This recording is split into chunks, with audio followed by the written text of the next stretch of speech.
Hello बच्चों, आप सभी का स्वागत है हमारी आज की वीएन के ट्यूशन में। और बताओ बच्चों, किस तरीके के हो आप लोग? बताओ मैं कैसा लग रहा हूँ? बढ़िया लग रहा हूँ ना? क्योंकि आज बढ़िया वाले चैप्टर करने वाले हैं खत्म, इस वजह से आज बढ़िया बनना पड़ा।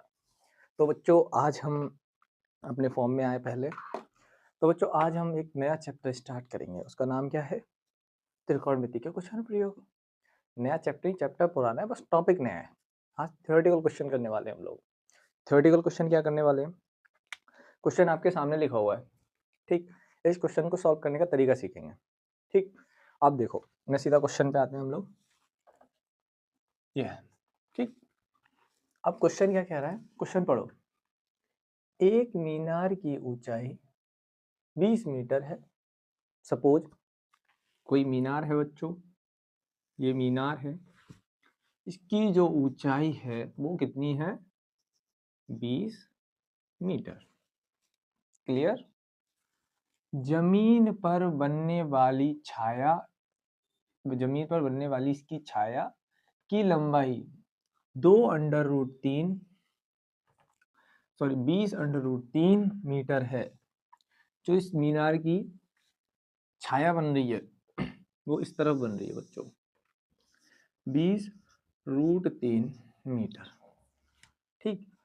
तो सूर्य का उन्नयन कोण क्या होगा? अब बच्चों बताओ, सूर्य इधर से पड़ेगा तो परछाई इधर पड़ेगी कि नहीं पड़ेगी? समझ रहे हो ना? सूर्य ये है तो परछाई इधर पड़ेगी, अगर सूर्य इधर होता तो परछाई इधर पड़ती, ठीक। तो अभी ये देखो, सूर्य के उन्नयन कोण क्या होगा, ठीक। तो अब क्या करना है आपको? रेखा को रेखा से मिला दो, ये बनेगा आपका उन्नयन कोण, ठीक है। क्या करना है आपको? ये थीटा ज्ञात करना है। मैंने आपको लास्ट क्लास में बताया था थीटा ज्ञात करना, किस तरीके से थीटा ज्ञात करते हैं और किस तरीके से आपका कोण वगैरह ज्ञात करते हैं, लंब कैसे ज्ञात करते हैं, आधार कैसे ज्ञात करते हैं। तो बच्चों इस क्वेश्चन को सबसे आसान तरीके से सॉल्व करेंगे, बिना किसी चक चिक चिक के। पूछो कैसे? अब चलो यहाँ आ गए हम सब लोग। सबसे पहले देखो, आधार और लंब के बीच में हमें रिलेशन देखने को मिलेगा। तो क्या करोगे? एक पूरे इसी फॉर्मूले से पूरी ट्रिग्नोमेट्री खत्म है बच्चों, अनुप्रयोग वाली, ठीक है। कि लंब और आधार का रिलेशन किसमें दिखता है? टेन और कोट में। लंब बट्टे आधार, आधार बट्टे लंब, किसमें होता है? टेन में। टेन, और इधर से नीचे से देखो तो कोट में होता है। तो हम टेन में देखते हैं सबसे पहले। देखो यहाँ लिख लो, माना ऊंचाई कितनी है तुम्हारे पास? 20 मीटर, ठीक। फिर लेंथ कितनी है छाया की? ठीक, ठीक है। अब बच्चों क्या करना है आपको? सीधे यहाँ लिखो 10 थीटा इजुकल टू क्या होता है? लंब बट्टे आधार, ठीक। अब आगे क्या करेंगे हम इसमें? लंब बट्टे आधार, लंब हमारा क्या होता है? कोण के सामने वाली भुजा क्या होती है? लंब, ठीक। लंब, तो हमने क्या करा? लंब क्या है हमारा? 20, और थीटा क्या है हमारा, और आधार क्या है हमारे पास? 20√3। क्लियर है यहाँ तक सबको बढ़िया तरीके से? टेन थीटा, टेन थीटा का टेन थीटा आ गया, ओके। अब बच्चों देखो क्या होगा इसमें आगे, 20 से 20 कट जाएगा, टेन थीटा, ठीक। टेन थीटा ऊपर क्या बचा? 1/√3। 1/√3 किसकी वैल्यू होती है? 30 की। किसकी होती है? Ten 30 degree. 10 से 10 कैंसिल आउट, थीटा वगैरह और क्या निकला हमारे पास? डन। ये हमने 10 से किया है, इसका सेकंड मेथड। ये कौन सा मेथड है? फर्स्ट मेथड, ठीक। ये आपके पास सेकंड मेथड, दूसरे तरीके से करना बता रहा हूँ, ठीक है। जब हम कॉट से लेंगे, कॉट थीटा बराबर आधार बट्टे लंब, इसी फॉर्मूले से, ठीक है। आधार बट्टे लंब, फिर कॉट थीटा कितना होता है? आधार कितना दे रखा है हमें? 20√3। लंब कितना दे रखा है? 20।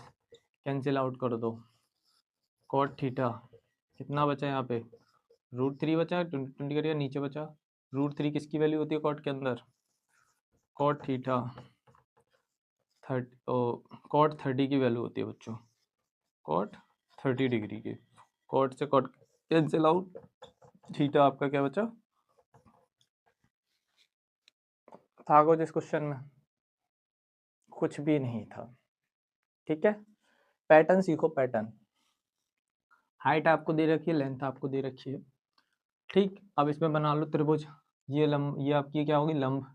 ये आधार हो गया क्योंकि थीटा में ये वाला पूछा है। ठीक, अब देखो ये टेन की वैल्यू, पहले टेन से रिलेशन निकालो इनके बीच में, फिर कॉट से रिलेशन निकाल दिया हमने इनके बीच में। दो तरीके से हो गया। आपको करना एक ही तरीका है, या ये करो या ये करो। ठीक है, आपको ये वाला तरीका बेटर है, कोई सा भी कर लो, एक ही क्वेश्चन है। यहाँ से लिखने के बाद नीचे ये लिखो या ये लिखो, कोई एक करो। ठीक, अब चलते हैं अगले क्वेश्चन पे। अरे बच्चों, तो बच्चों देखो, ये है दूसरा क्वेश्चन आपका। ठीक है, तब हम क्या देख रहे थे? उन्नयन कोण। इस क्वेश्चन में देखेंगे हम अवनवन कोण। ठीक, अवनवन कोण में क्या होता है कि बच्चा, अवनवन कोण मैंने आपको बताया, उन्नयन कोण में क्या रहता है कि हम नीचे से ऊपर देख रहे होते हैं। ठीक, और अवनवन कोण में क्या होता है? नीचे देख रहे होते हैं, ऊपर से नीचे की ओर जो कोण बनता है वो। अब देखो इसमें क्या होगा, एक मीनार की ऊंचाई है, कितनी है?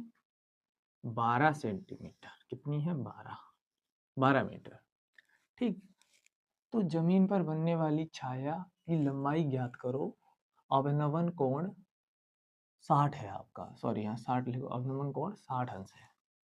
ठीक है बच्चों, तो ये है जमीन पे, यहाँ पे अवनवन कोण बन रहा है, इसकी छाया जो पड़ रही है ये छाया ज्ञात करनी है आपको। ठीक है, तो इसका अवनवन कोण ज्ञात करना है हमें। अवनवन कोण कैसे ज्ञात करेंगे? ये, ठीक, अब अवनवन कोण यहाँ बनता है, सबको अच्छे से पता है अवनवन कोण कहाँ बनता है? ऊपर। ये बना अवनवन कोण। ठीक है, अब अवनवन कोण से आपको याद आया बच्चों, अवनवन कोण, ये मैंने बताया, ये और ये कोण हमेशा बराबर होते हैं। ठीक है, तो हम इसे यहाँ ले आते हैं। ठीक, 60 अंश। यहाँ तक क्लियर सबको बढ़िया तरीके से? ठीक, अब देखो क्या करना है, ये आपको लंबाई ज्ञात करनी है इसकी, क्या है? लेंथ फाइंड आउट करनी है। तो क्वेश्चन रिलेटेड कॉन्सेप्ट है ये। ठीक, मतलब कॉन्सेप्ट थोड़ा रिलेटेड है, वो समझने की कोशिश करो। अब इसमें क्या किया, आपके पास थीटा दे दिया। देखो, उन्नयन कोण दिया जाए तो डायरेक्ट बन जाता है, अगर अवनवन कोण दिया जाता है यहाँ बनता है, यहाँ से उसे यहाँ ले आओ। ठीक है, यहाँ से आप डायरेक्ट फाइंड आउट कर सकते हो। अब थीटा के सामने वाली भुजा क्या होती है? लंब। नीचे वाली भुजा क्या होती है? आधार। क्लियर, क्या होती है? आधार। ठीक, अब देखो बच्चों, जब ये लंब और आधार हो गए तो अब इनका रिलेशन किस चीज से फाइंड होगा? इनका रिलेशन किस चीज में कंबाइंड होता है? लाल बट्टे कक्का लिख लो बेटा, लाल बट्टे कक्का। ठीक, अब इसमें आपको क्या फाइंड आउट करना है? रिलेशन फाइंड आउट करना है। रिलेशन किसका है? लंब और आधार के बीच कहाँ पे रिलेशन दिख रहा है आप लोगों को? लंब कड़ नहीं रिलेशन, लंब कड़ नहीं, आधार कड़ नहीं रिलेशन, लंब आधार रिलेशन दिख रहा है आपको। आप चाहो तो लंब आधार लोगे, ठीक, तो क्या आएगा? tan लोगे। आधार बट्टे लंब लोगे तो क्या लोगे? cot लोगे। क्लियर, बढ़िया तरीके से? ठीक, तो हम यहाँ लेते हैं tan, ये होता है आपका tan। ठीक, सबसे पहले माना मीनार की ऊंचाई 12 सेंटीमीटर है। लिखो यहाँ पे, माना मीनार की हाइट 12 सेंटीमीटर है, 12 मीटर, मीटर है, सॉरी सेंटीमीटर ही, मीटर है। ठीक, तो फिर आगे क्या है ना, 12 सेंटीमीटर है। अवनवन कोण 60 अंश है। ठीक, अब लिखना स्टार्ट करो। माना नहीं, सॉरी, दिया है। क्या है? दिया है। ठीक, इसमें लिखना स्टार्ट करो। अब देखो नीचे क्या लेंगे हम? tan। tan क्या है हमारे पास? tan थीटा बराबर लंब बट्टे आधार। क्लियर है यहाँ तक? tan हमारे पास कितना है? tan 60 दे रखा है हमें। ठीक, लंब कितना है हमारे पास? 12। आधार कितना है? नहीं पता, आधार को हमने क्या माना है? x। x रिलेट कर दूं। अब मुझे बताओ tan 60 की वैल्यू क्या होती है? cot 30 और tan 60 की वैल्यू क्या होती है? √3 √3 ठीक, 12 x, यहाँ x ठीक। अब क्या करना है, सिंप्लीफाई कर लो, x को इधर ले और √3 नीचे ले जाओ।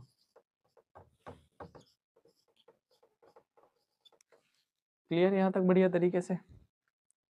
तो देखो जब यहाँ तक क्लियर हो गया आपका, अब देखो इसे और सॉल्व कर सकते हैं हम, यहाँ नहीं छोड़ना हमें, ये आपसे हाइट आधार पूछा गया ना, यहाँ नहीं छोड़ना हमें, ये और अभी सॉल्व करना है। और सॉल्व कैसे करेंगे, मैंने आपको बताया था, जब √3 नीचे आ जाए तो ऊपर नीचे क्या करते हैं, √3 का मल्टीप्लाई, तो 12 इंटू √3 √3 इंटू √3। यहाँ तक समझ गए अच्छे से? ठीक, अब क्या है, √3 होता है तो क्या हो जाता है नीचे 3, ऊपर क्या बचेगा 12 √3 अपॉन 3, नीचे जब √3 क्या निकल के आएगा 3 से काटो कितने टाइम गया 4, तो x की वैल्यू क्या निकल के आई, क्यों x की वैल्यू क्या निकली 4√3। समझ गए अच्छे से, क्या निकल के आई 4√3, ठीक 4√3। समझ गए यहाँ तक बढ़िया तरीके से? तो ये दो कॉन्सेप्ट थे बच्चों आज के आपके, ठीक है। लेकिन एक और बच्चों, अभी आपसे पूछ लेता कि इसकी ये बताओ, इसका कर्ण बताओ, ठीक है, उन्नयन अवनमन कोण का कर्ण बताओ, ये कर्ण क्या होगा। तो कर्ण के लिए हम क्या करते फिर, अब देखो रिलेशन यहाँ चेंज हो जाएगा, रिलेशन क्या हो जाएगा यहाँ पे, ये यहाँ लिख लो आप √3 4, ये बचा आपके पास, x की वैल्यू ये आई, ठीक। अब आपसे क्या है, साइन की वैल्यू पूछ ली इसने, कहा लंब और कर्ण पूछ लिया, लंब और कर्ण इसका रिलेशन है कि नहीं, लंब और कर्ण ये रिलेशन है ना लंब कर्ण के में, लंब और कर्ण किसका रिलेशन होता है, लंब बट्टे का, लंब बट्टे कर्ण साइन का, किसका होता है। यहाँ दूसरा देखो, यहाँ पे ये नेक्स्ट स्टेप है आपका, कितना लेंगे साइन 60 बराबर कितना होता है, लंब बट्टे कर्ण, ठीक। लंब साइन 60 की वैल्यू क्या होती है √3/2, क्लियर। आगे लंब की वैल्यू क्या होती है बच्चों, लंब की वैल्यू क्या दे रखी है यहाँ पे 12, कर्ण की वैल्यू क्या है नहीं पता, इसे मान लो आप क्या मानोगे, इसे बाई मान लो, बाई, ठीक, बाई मान लिया हमने इसे, बाई इधर ले जाओ 2 इधर ले जाओ, √3/2 का मल्टीप्लाई इसमें 24, ठीक, बाई बराबर क्या निकला 24√3, क्लियर।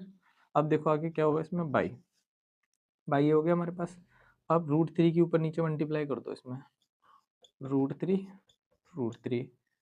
√3 कट जाएगा, तो ये कितना बचा 24 √3 नीचे 3 बचे, ठीक। अब इससे इसे कैंसिल आउट कर दो, कितना बचा 8√3, क्लियर। आपका ये कितना निकल के आया 8√3, और ये आपका कितना निकल के आया 4√3। ये पाइथागोरस से भी निकाल सकते हैं हम इसे, ठीक। ये आपका 90 डिग्री होता है, ये हमेशा याद रखना, एक कोण आपका 90 डिग्री बनेगा, क्लियर सबका बढ़िया तरीके से, अच्छे से, ओके, ठीक। तो आज का ये आपके दो ही कॉन्सेप्ट थे, तो आज की क्लास यहीं समाप्त करते हैं, मिलते हैं अगली क्लास में, तब तक के लिए अच्छे से पढ़िए, क्लास अच्छी लगी हो तो लाइक शेयर सब्सक्राइब करो, ठीक है, मिलते हैं अगली क्लास में, ध्यान रखो अपना।